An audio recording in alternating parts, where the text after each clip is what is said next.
Hello, welcome everybody. Happy Thanksgiving. We are here Monday, a short week. Excited to be with you today. It's been a great day. We're home, not traveling.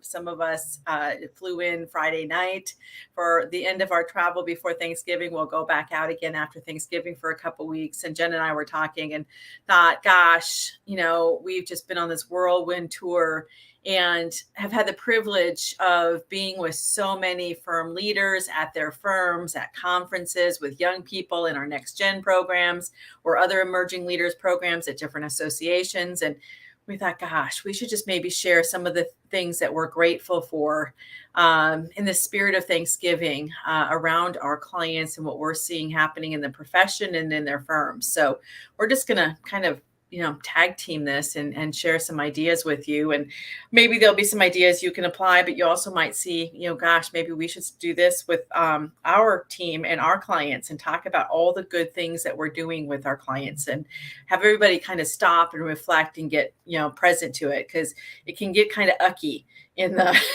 heat of it, in the peak of the season, or at 1 a.m. when your flight is delayed, or, when we're just trying to finish things and wrap things up. And so there just is so much good. And Jen, I guess if I were to start, I think one of the things, we're seeing firms, and we did it today, really take on, still grappling with, but trying to figure out this hybrid thing.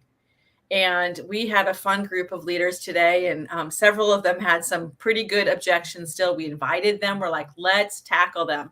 And others on the same team were like, this is how we're handling it. This is what we're seeing. And how can we really let go of this 3D paradigm for good and embrace truly flexible work and remote and hybrid work? And we've been saying you've got dedicated 100% remote people that are not tied to an office. And so we have to figure it out for them, because we can't say training doesn't work unless you're in person, or we can't say you can't really have visibility or build relationships if you're not in person when we have hybrid and remote workers. And it was just so great that they rolled up their sleeves with us and tackled their objections, and really were trying to figure it out for themselves, for their teams, and how do we create this destination workplace. So I think that's one that's most fresh in my mind. I've been definitely talking about it in many other places, but we were holding that webinar today. So I think that's one place we've just seen firm leaders still saying what's next in our hybrid journey, which is fun. Yes. And so the purpose of us talking about cool things and fun experiences and things that warm our hearts in our work, it's a gratitude practice, and it's a way of centering yourself on all the hope and positivity, even though there's negative stuff in our lives and at work and in the world. It's a way of refocusing your energies to say, hey man, there's a lot of good. So that's what this is about. Tamera just presents the idea of really getting the privilege to grapple with people who are trying to figure out how to work in new ways, to be asynchronous, to be location independent, to build a team that, connects at distance. I love that. And Tamera, I'm just going to share then that, in the last less than week, or I guess maybe it was a week ago.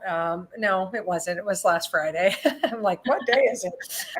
We taught our Anywhere, Anytime Work survey results webinar and started the process of disclosing the results of our 6th edition of that survey. We've been following these kind of practices, and I'm not going to be able to summarize all of it there, but I have to tell you, our survey results gave me great hope. I loved seeing the progress we are making and how firms are looking at new ways of working. And that's all we have to do, ladies and gentlemen. We have to recognize the world has changed. It is changing at a rapid pace. It's trying to run off without us. And if we don't turn around and run with it, we're not going to be competitive. We're not going to be sustainable. So I loved it. Almost a third of the people who responded are either outsourcing or offshoring. 218 firms or 16 or something like that. It's a decent number of firms. Almost a third are doing it. Loved seeing that for non-traditional capacity. Many had headed down the path of expanded administrative and operational roles as part of the service delivery process and non-CPAs, and just seeing all the progress and continuing to make progress, getting rid of mandatory work periods and stamping out the word Saturday from the vocabulary of our constituency. So that stuff warmed my heart. It is part of my life's work to get us as a world to accept a non-traditional work model. And we certainly, pandemic helped immensely, but just more progress. Even Tamera, we saw big jumps in 2020 because of the pandemic, and then people jumped forward from there. They didn't go backwards. The numbers went up in almost all categories, I know. So anyway, that's some positive. That's some gratitude. That's awesome. I think another place that we saw, and our HR friends here will appreciate this, is I think every single retreat I did this year, one of the commitments was either adding an HR manager or director, or a learning director, or a recruiting dedicated recruiter. Every single firm has been committing to really staffing up HR and focusing on our talent and getting, help, getting help, for those that have been focusing on HR, whether it's we've got dedicated resources or not, or if the partners were kind of doing it part-time, which means mostly we weren't able to do it because we were blessed with, client opportunity. But gosh, that's great. And, we've helped interview some of those folks. And I know Renee was onboarding somebody today at a firm that she was working with. And I was helping Beth, with some recruiting of some candidates that we have, for another firm. And it's just exciting. And they're seeing relief and possibility and, focus on their talent, which is awesome. So that is very exciting. Well, and I had coaching calls in this last, let's say 10 days in firms where they've added, maybe the person isn't here yet, but they've announced a new senior HR leader, and the hope that it has given people, like, man, we're going to have somebody who really gets the size we are, who's going to be able to take us forward, and who's going to be able to do all this new innovation on the talent side to expand capacity. It's just wonderful, the investments firms are making. And firms that get it know we cannot be woefully under-resourced in HR and solve these talent issues we have. They're oxymoron ideas. You have to invest in HR in order to invest in the talent function. So anyway, just super awesome, Tamera. I love that insight. Yeah. I think the other thing we've seen success with, Jen, is our National Fire Some Clients Day on October 21st. We have been getting emails, and we have been seeing people at events and conferences and retreats, and they're like, I fired 1,200 people. We really took it on, and we moved a whole practice, or we lopped off the people that our managers said, please, this is not really a client. They don't pay us until the next year. And they're doing more. But gosh, it really, really made a dent so that there could be some capacity created in firms. And that warms our heart. We've been saying it, and, people have really, seen that as this is the line of demarcation here this fall. And there's still time, by the way. You have not participated. We're saying now it's the season versus the day, but we can get on it here in the next week or so and still be cool with the clients and helping them, find a solution, but create that capacity that we need to create for our talent. So that's been fun. And Tamera, I want to just express gratitude to Accounting Today because they did that podcast with us about National Fire Clients Day, and Dan Hood got so excited about it being a national holiday. He just really loved that, like, do I get the day off? Too. And he wants to. Will the government honor this as a day off? Will the banks be closed? I just loved it. But I had so many people over the course of the last month or 6 weeks or whatever, since that was published, come up to me at conferences or say it in their retreats. We listened to your podcast. We made every partner listen to the podcast, and then we got to work. And here's where we are in the process. Like you said, I high five people over, coffee bars at conferences when they would come up and throw their number down at my feet. We fired 400, yay. So, and why fire, well, to make room, to give your people a little relief, to make room for maybe spending a little more time with the existing clients so we can make a bigger difference for them. We'll probably end up selling them more services because we spent a little time figuring out where they are, but also so we could mentor our people. We could invest in these non-traditional talent strategies. We could maybe implement some new technology. Whatever room you made, believe me, you can make good use of it in proactive ways. And so I feel so grateful for those that trusted that and jumped. They stood on the cliff of fire their clients and they jumped this year. Mm-hmm. And man, are we proud of you. Yeah, it is super awesome. I just think that is so great. Well, I think another one is just willing to let your emerging leaders try things. And that list is long, but it could be trying a new, technology, or it could be trying a new pricing strategy and how we package, since we're doing a whole bunch of, engagement letters and engagement binders right now, let's price ahead and bill ahead, or whether it is, let's try this client service representative in this group. We're going to take this individual. We had somebody stand up at a retreat Jen and I were at and say, I'll be that person. I will test it. And, Jen and I were just like floored. But letting these young people try new things, and let's pilot it, and let's them take the reins, and, have them, manage expectations and talk about what's going to be included and in scope, if you will, and out of scope. But my goodness, that just really, lights your people up. It empowers them. It doesn't have to be the current leadership, the, partners only that are doing things. And they get to, really contribute and move the firm forward and drive the change that they would like to see. So that is huge.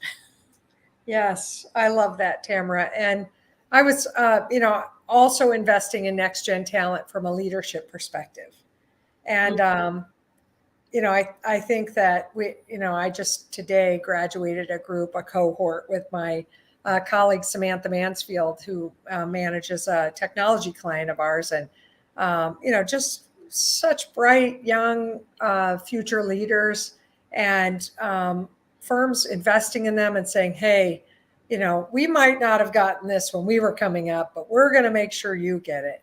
We're going to give you the best possible place to start in your change management, in your, creating a new business model and a new way of operating.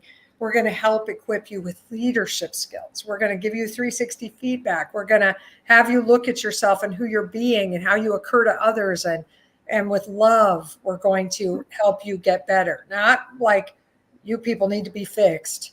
You better improve or else. None of that stuff. It's more like, wow, you are astounding, but what would happen if we invested in you and gave you some professional development?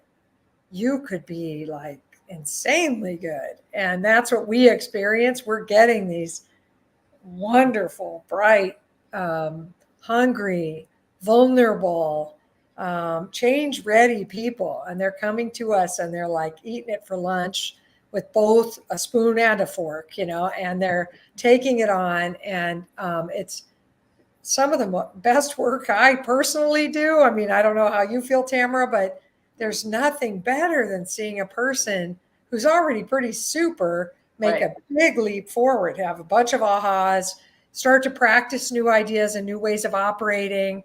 And then not only, one of the things I just experienced in this graduation, where they talk about their insights and their big accomplishments and what's next. One of the things I experienced was how many of them were saying, and so I got all these ahas, and then I went back and started practicing them.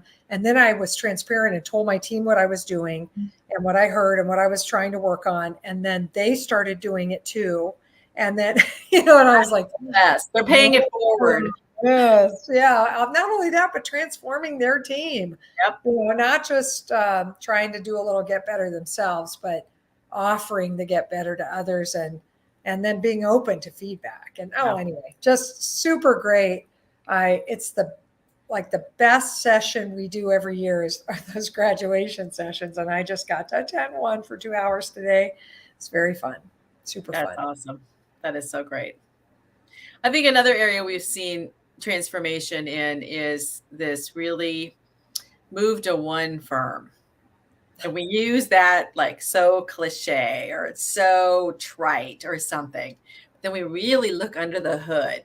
It's like, but you're doing your own thing over there and you're not using this technology over here. And, you're not, sharing your resources over here. And we're not scheduling across the firm. And I know I could go on. Sorry. We have P&Ls by Oh, yeah. location or industry group or something that's creating some silos. We still got silos. And, I was with a group of emerging leaders last year and they're like, our staff, that's like one of their biggest complaints is I have to learn how to work with like 7 different companies under this one company. Like, I don't get it. Like, why are we doing that? And so how do we, really create consistency in our approach, in our workflow? It's got to start with the tone at the top. We were talking about tone on the remote and hybrid, but also, tone about, our core values and our culture and, that we're, linking arms and this is how we're going to go to market. And these are the clients we're going to accept. And these are the clients we're saying no to. That's not easy, but we've got to be consistent about it and have a consistent message and then treat our people the same. PTO, some can take PTO, some can't. I mean, it's just like all over the map and really starting to get honest, I think is the thing that inspired me is like, we're really going to get honest and start tackling those places where we are not one firm. And that's a good question to ask, are we one firm here? Or not, where is the gap? And we just keep tackling those things. And so that's been pretty amazing. Just the honesty to really look under the hood and not pretend, oh yeah, we're all good. We're all one firm here. And saying, hey, here's the places we're not, and giving permission for others, for especially our young people to say, this doesn't feel one firm. This doesn't feel consistent. This feels like it's a mixed message compared to other messages I might be getting from other leaders or other partners. So that's transformative when we start to handle that. We'll reduce churn, we'll increase morale, we'll increase efficiency, we'll have a workload, spread more evenly. We'll be more profitable because of that. I mean, there's just so many benefits if we can let go. And it really requires us letting go of our preferred way, our self-interest, how I'm measured. And so, we have to be selfless to do that. One for all and all for one or whatever, Yeah, exactly. Yeah, for sure. There's no doubt about it, Tamara. I love that. And that made me think of something else. And that is that I think that, we're all one profession if you're in the accounting profession. And it's very easy for us to be like very busy running our firms and very busy like trying to just solve our own problems.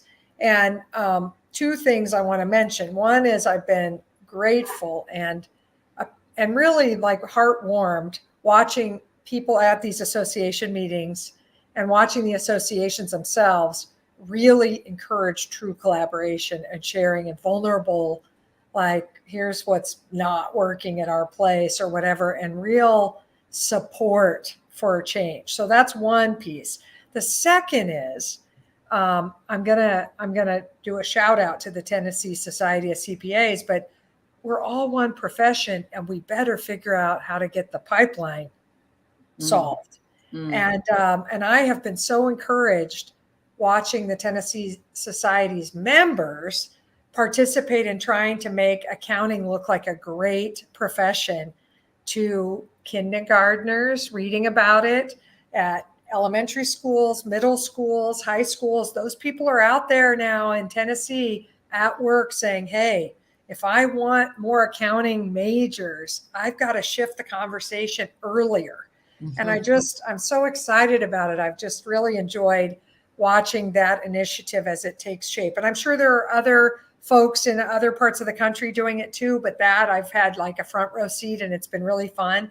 The other thing is I've been encouraged, although I can't say that I'm seeing it yet, but I'm hopeful because I've had a number of firms say, maybe we ought to raise starting salaries 7-10 grand and differentiate ourselves on campus, be closer to what finance and economics and actuarial and others that might want our accounting grads, IT, be closer to their starting salaries, and also differentiate ourselves from the rest of the accounting profession that doesn't pay enough to these starters, and start getting more than our share, if you will, because we're raising the starting salaries. And I know that scares everybody on the inflationary cost and the ripple through the business and all of that, but we can't ask people to come into this profession and have a 5-year degree and sit for the hardest certification exam and not get paid on par with peer professions. That's crazy. Their parents can't support that probably, they won't get advice from any advisor or mentor that says, yes, jump at the job that has the lowest pay, especially with the college debt. So yeah. I'm encouraged by the fact that firms are talking about it, and I want to see it. That's great. 2023. Hopefully we see that evidence there. That's awesome. Well, I'm sure we could continue, Jen. But this was so good for us. So we're glad to have the platform to share it. Yes. But we also wanted to share with you the hope that we see in the public accounting profession. We get asked, like, there's, challenges and there's shortages and capacity and abundance of work and just all the continuous changes, both on technology and standards and everything else. And it's like, how do we find the good? There is so much good. And so it's really beneficial, for us to stop and reflect on that, as a group, as a profession, as a leadership team. We encourage you to stop and reflect on all that is good, maybe that you guys have been doing, both internally in the firm and with your clients, and the difference that you're making, and generate these ideas. I mean, this took us 20 minutes, and you could just generate, a quick list of all of the things. And it is heartwarming and it is energizing. And we are grateful. We are grateful to be in this profession. We are grateful to have such wonderful clients and friends, that we get to talk to and see on a daily and weekly basis. And you're part of that. So we're grateful for you and our followers on HR Huddle. So thank you for your continued support. And Jen. I have to just say one more thing. So as this fall has evolved, I have been so amazed by our team. So I want to say gratitude to the max for our incredible, unstoppable, can-do, loving, amazing, smart team. Solution-oriented. Oh my goodness. Yes. Holy mackerel, and such support. I have felt so supported. So thank you. Agreed.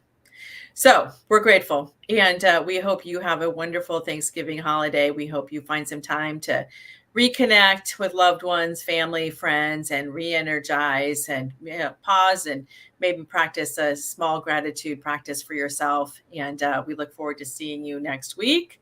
And if you have other topics you'd like us to expand on or go, to include in the HR Huddle, let us know in December. And as we plan our 2023 content, we welcome it. In the meantime, we will see you next week, and have a good week. Thanks so much. Everybody. Bye-bye.